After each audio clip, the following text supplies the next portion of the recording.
Hello, knowledge seekers. In this episode of 20-Minute Books, we dive into the magical universe of persuasive language with Magic Words by Tim David. Published in 2014, this book serves as a guide, illuminating 7 potent words that have the power to inspire and motivate others to action. Whether you're managing a team, leading a business, or simply interacting with those around you, the skills imparted within these pages are indispensable. Author Tim David brings an impressive and unusual resume to the table. As a professional magician, mentalist, and trainer, he has spent his career mastering the art of influence and communication. His reach extends beyond the pages of Magic Words, with a popular YouTube channel that offers insights into enhancing interpersonal connections. Magic Words is a must-read for managers, entrepreneurs, team members, and really anyone working in a collaborative space. It's not just about getting your colleagues to assist you with your tasks, but about building meaningful, synergistic relationships. If you're ready to unlock the power of words and transform the way you communicate, join us as we explore Magic Words.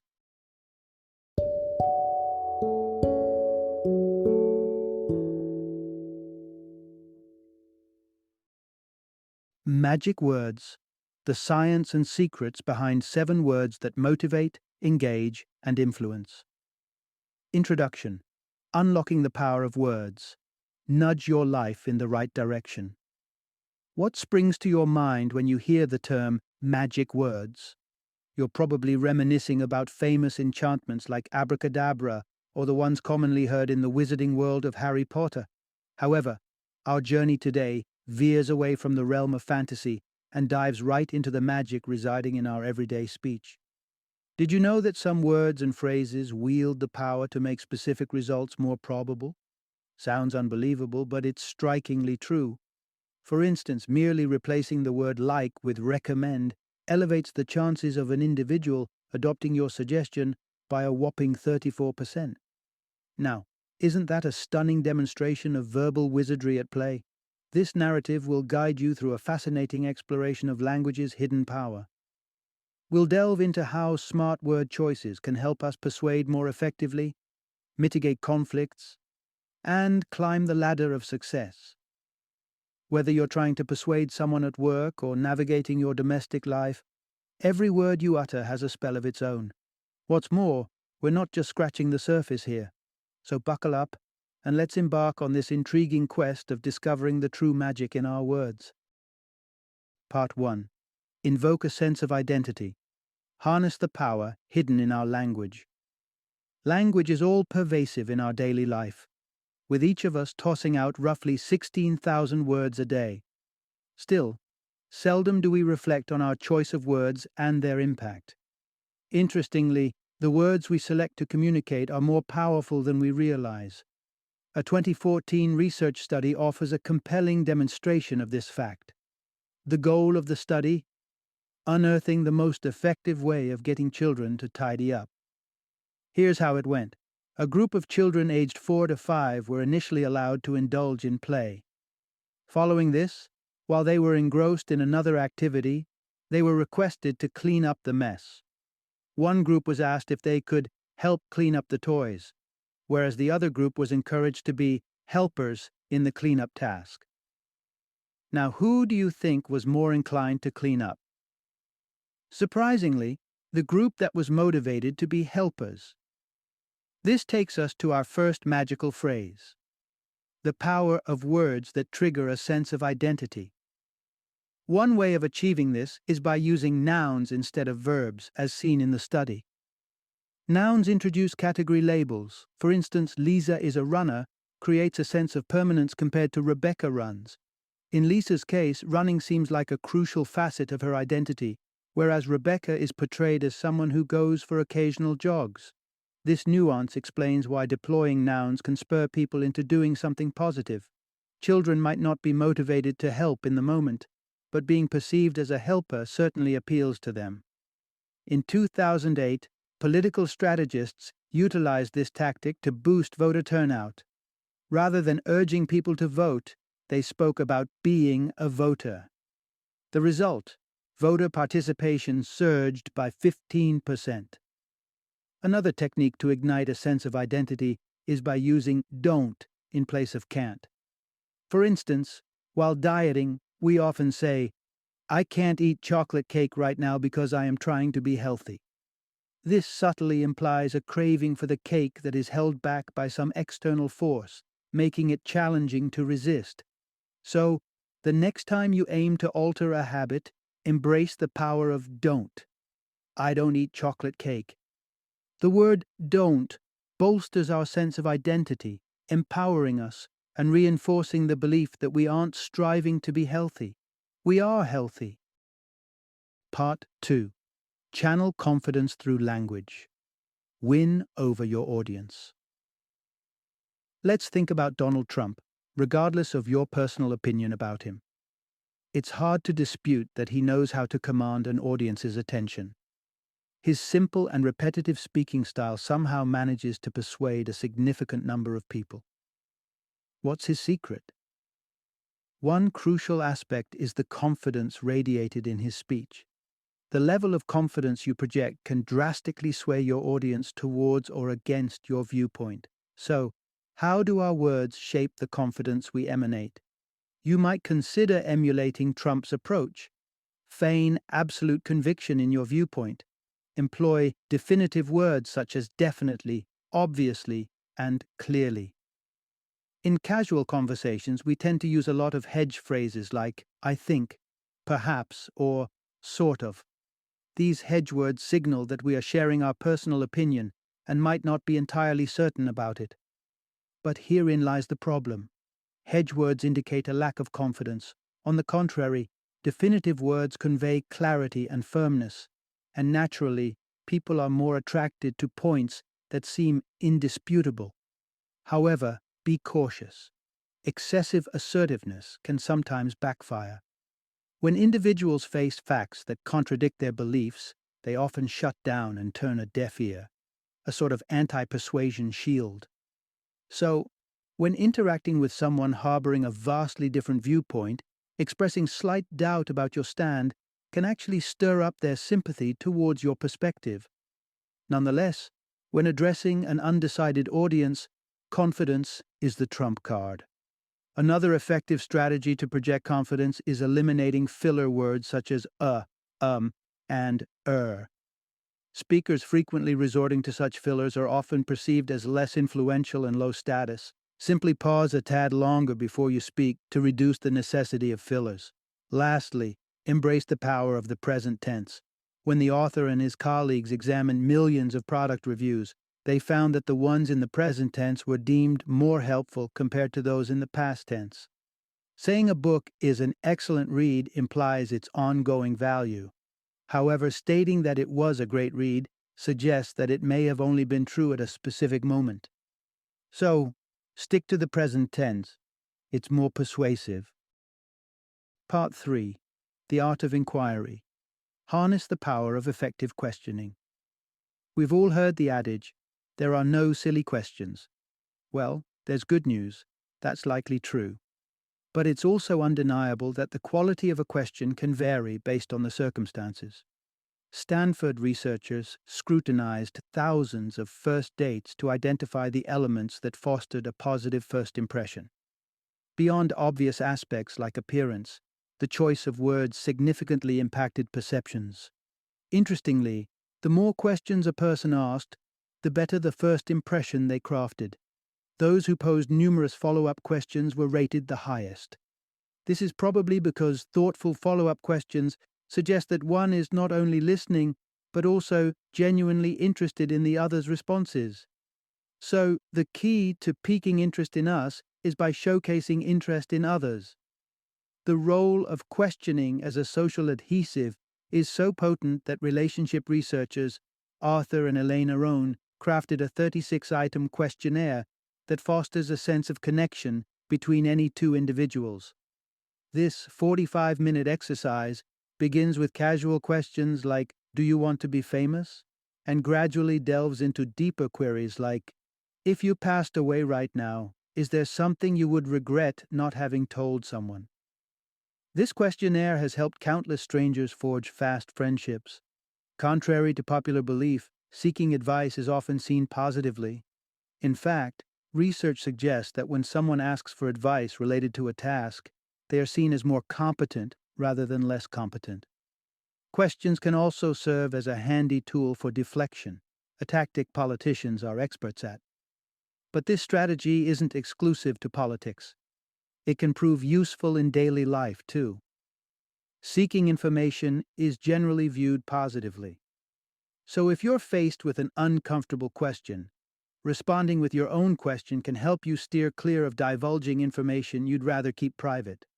Picture this. A potential employer inquires if you plan on having kids.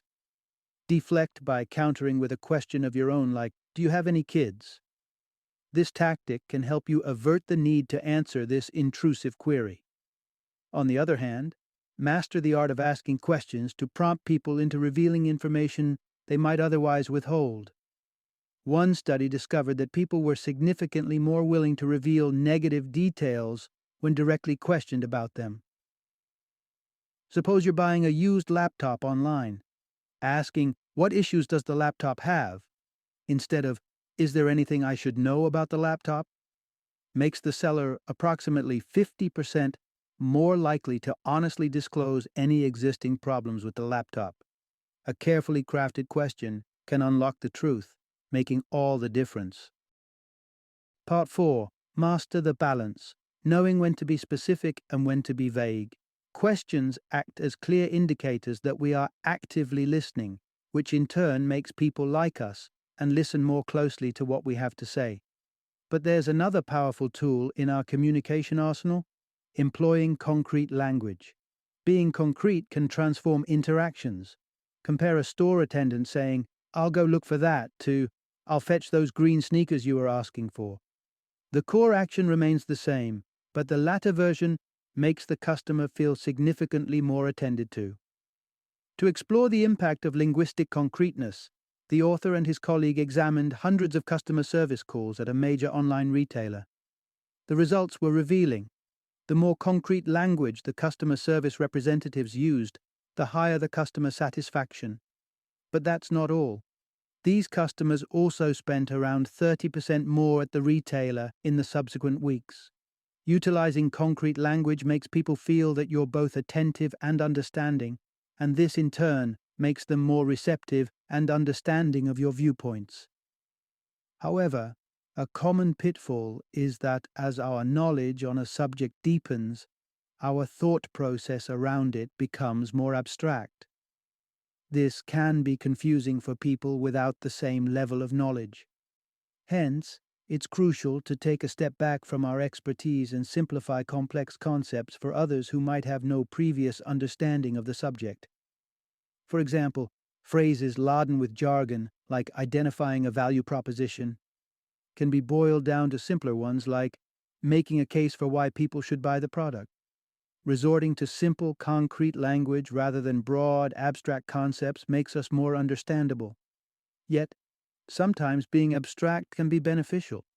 When researchers scrutinized various startup pitches, they discovered that pitches with more abstract language were more likely to secure investment.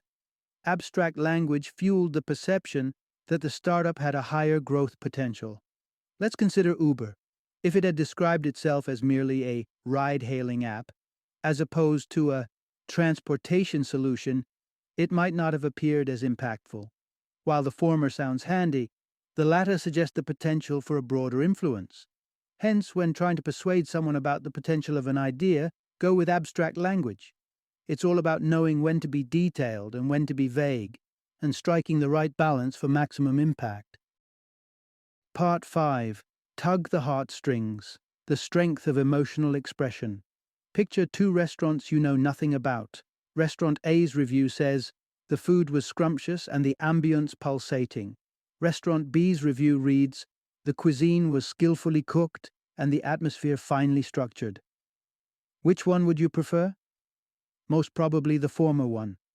Words like scrumptious and pulsating carry more emotional weight than skillfully cooked and finely structured. Emotions wield considerable influence over our choices. For instance, restaurants with more emotionally charged reviews tend to attract more reservations. This potent influence of emotions is why media houses resort to clickbait headlines like 10 shocking facts about Prince Harry. Tapping into emotions is an extremely effective way of drawing attention. Similarly, a satisfying emotional arc forms the crux of good storytelling. When the authors analyzed language used in blockbuster movies, they uncovered that the most successful films led viewers through an emotional roller coaster, oscillating between intensely positive and negative moments.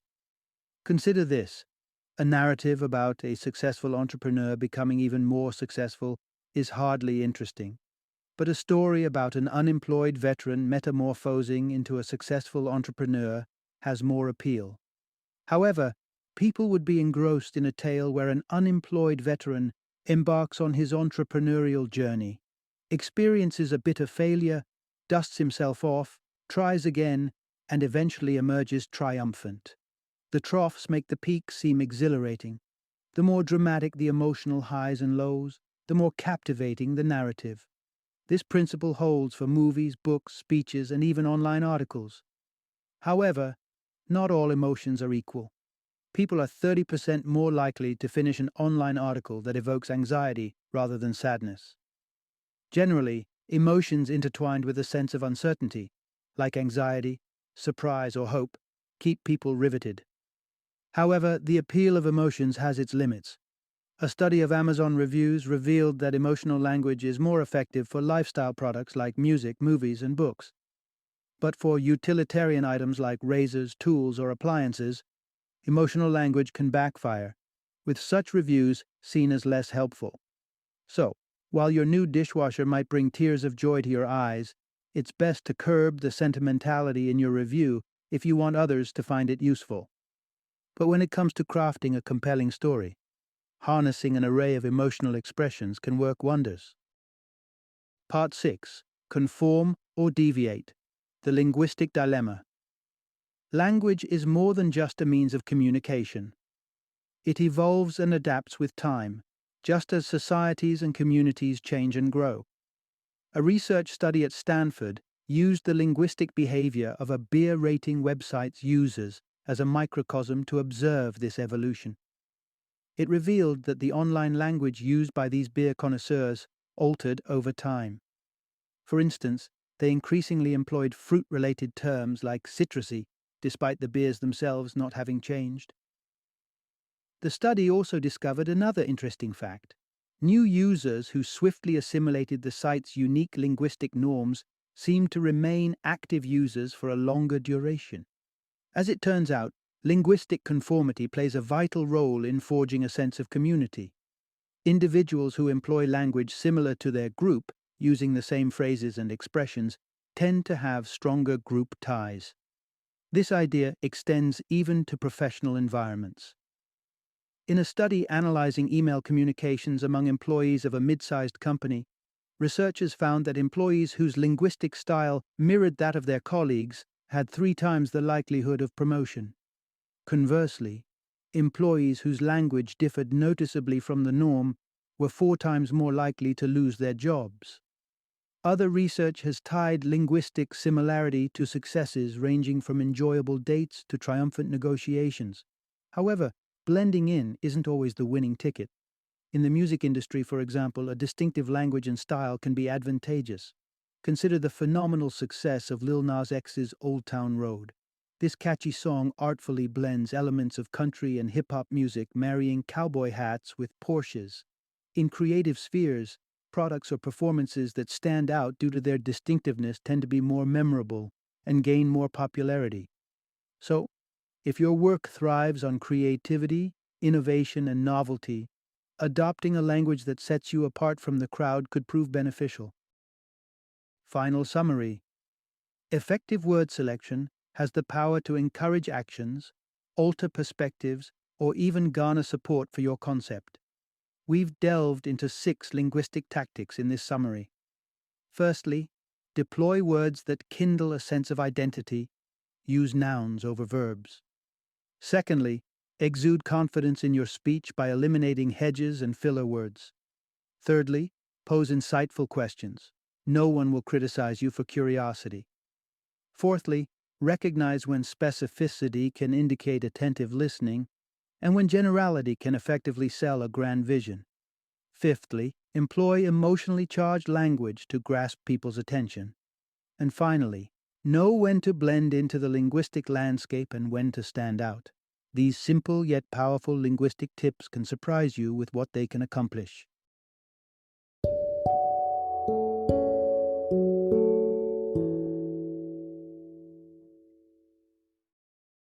Thank you for joining me today on this journey of learning and discovery as we explored the insights of another thought-provoking book in our growing library of knowledge.